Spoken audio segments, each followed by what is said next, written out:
తెలుగు కథ వింటారా ఛానల్‌కి స్వాగతం. కాకులను మనం చాలా అలుసుగా చూస్తాం. లోకులు, పలుకాకులు అనే సామెత ఒకటున్నది. ఈ విధంగా మనం కాకులను తిడతాం. కానీ కాకులు చాలా గొప్పవి. మనకు తెలియని విషయాలు కాకులకు తెలుసు. కాకి గుమ్మం ముందు నిలబడి అరిస్తే మన ఇంటికి చుట్టాలు వస్తారు. చచ్చిపోయిన వాళ్ళ మనసులో ఏమైనా తీరని కోరికలుంటే కాకులు పిండాలు ముట్టవు. అప్పుడు మనం చచ్చిపోయిన వాళ్ళ కోరికలు తీర్చడానికి ఒప్పుకుంటాం. కాకులెంత తెలివైనవో తెలుసుకోవాలంటే కాకమ్మ జీవిత చరిత్ర చదవాలి. శ్రావణ మాసంలో ఒక మంగళవారం నాడు కాకమ్మ గుడ్డులో నుంచి పైకి వచ్చి కళ్ళు తెరిచింది. కాకమ్మ తల్లిదండ్రులు చాలా ప్రజ్ఞావంతులు.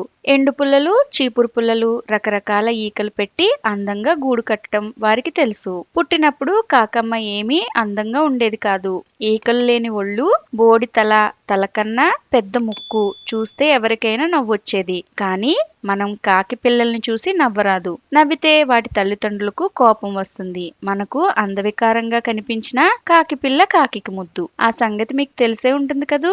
కాకమ్మకు 3 తోబుట్టువులు, 2 అన్నదమ్ములు, 1 చెల్లెలు ఉండేవారు. ఇంతమందిని పెంచుతూ రావడం కాకమ్మ తల్లిదండ్రులకు ప్రయాసగా ఉండేది. కాకమ్మ తోబుట్టువుల్లో 2 మరీ ఆశాపాతకులు. కాకమ్మ తోబుట్టువుల్లో 2 మరీ ఆకలితో ఉండేవాళ్ళు. తల్లిదండ్రులు తెచ్చిన ఆహారాన్ని అందరికన్నా ముందే వాళ్ళు 2 అందిపుచ్చుకుని కాజేసేవారు. మిగతా పిల్లలకిది కష్టంగా ఉండేది. అందరికన్నా వాళ్ళకి ముందుగా రెక్కలు వచ్చాయి. ఒకరోజు వాళ్ళిద్దరూ కూ అని అరిచారు. వాళ్ళు కాకులు కారని, కోయిళ్ళని కాకమ్మ నాన్న అమ్మకు తెలిసిపోయింది. కాకమ్మ తండ్రి వాటిని కోపం కొద్దీ వెంటబడి తరిమాడు. కానీ ఆ దుర్మార్గులు చిక్కలేదు. కాకమ్మ తల్లి పెంచిన మోహం చేత వాటిని పోనిమ్మని తన భర్తను శాంతపరిచింది. మనము చాలాసార్లు వింటాం కదా, కాకి గూట్లో కోయిలమ్మ కూడా పెరుగుతుందని. ఇదే అన్నమాట. కాకి పిల్లలు మెల్లిగా ఎగిరే స్థితికి వచ్చాయి. పక్కనున్న చెట్టు మీదకి, ఇంటి కప్పుల మీదకి ఎగరటం అభ్యాసం చేశాయి. కొంతకాలం గడిచాక పిల్లలను తిండి వేటకు పట్టుకుపోయే సమయం వచ్చింది.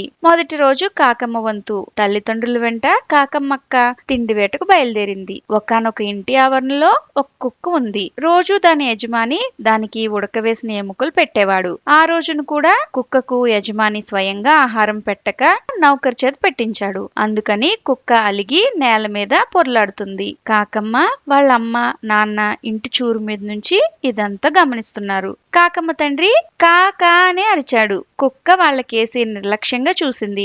కాకమ్మ తల్లి కా కా కా అని అరిచింది. కుక్కకు కోపం వచ్చి మొరిగింది. మళ్ళీ కాకమ్మ తండ్రి అరిచాడు. ఈసారి కుక్క పట్టించుకోలేదు. దానికి కాకుల మీద విసిగెత్తింది.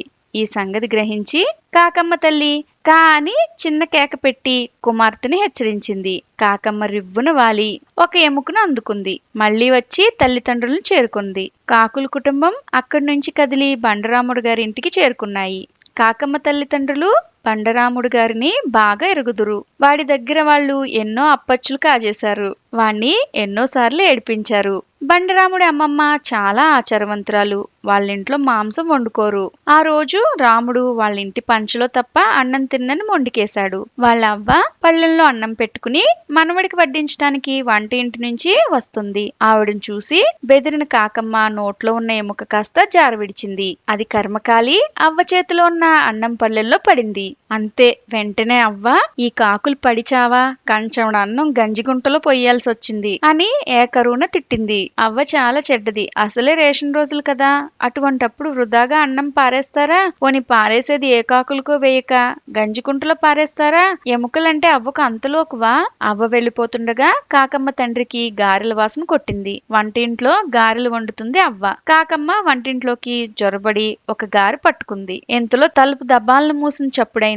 బండరాముడు అవ్వ కాకి వంటింట్లో చేరింది, దబ్బున్రా అని కేకలు పెట్టాడు. చంపు చంపు అని తిరిగి కేక పెట్టింది అవ్వ. కాకమ్మ తల్లిదండ్రులు చుట్టుపక్కల ఉన్న కాకులను గొంతెత్తి పిలిచారు. బండరాముడు పరిగెత్తుకుపోయి కాకమ్మను చంపడానికి పెద్ద గడ తెచ్చాడు. అది పట్టుకుని లోపలికి వచ్చి మళ్లీ తలుపు మూసేశాడు. కాకమ్మ లోపల ఇరుక్కుపోయింది. బండరాముడు చేతిలో గడ నుంచి తప్పించుకోవడానికి అటక మీద ఉన్న జాడీ దగ్గర చేరింది. బండరాముడు కాకమ్మ కేసి గడ బలంగా విసిరాడు. కాకమ్మ పక్కకు తప్పుకుంది. అటక మీద ఉన్న జాడీలన్నీ కిందకి పడి పగిలిపోయాయి.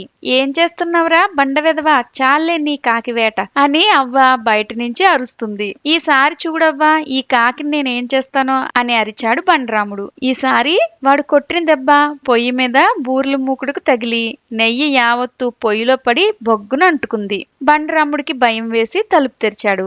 ఆ సందులో కాకమ్మ బయటికి జారుకుని తల్లిదండ్రులు చేరుకుంది. అవ్వ బండరాముడిని బాధటం కాకులంతా చెట్టు మీద నుంచి చూశాయి. ఆ కుర్రవాడు నిన్నంటలేదు కదా, ఎందుకంటే మనిషి చేయి తగిలితే కాకి మైలు పడుతుంది, మైలు పడ్డ కాకిని ఎవ్వరూ పెళ్లాడరు అంది కాకమ్మ తల్లి. లేదమ్మా, నన్న అబ్బాయి తాకలేదు అన్నది కాకమ్మ తల్లితో. ఆనాటి నుంచి కాకమ్మ స్వతంత్రంగా ఎక్కడ పడితే అక్కడికి పోసాగింది. ఇలాంటి మరెన్నో కథలు వినాలనుకుంటే తెలుగు కథ వింటారా ఛానల్ ని సబ్స్క్రైబ్ చేసుకోండి. మరొక మంచి కథతో మళ్ళీ కలుద్దాం.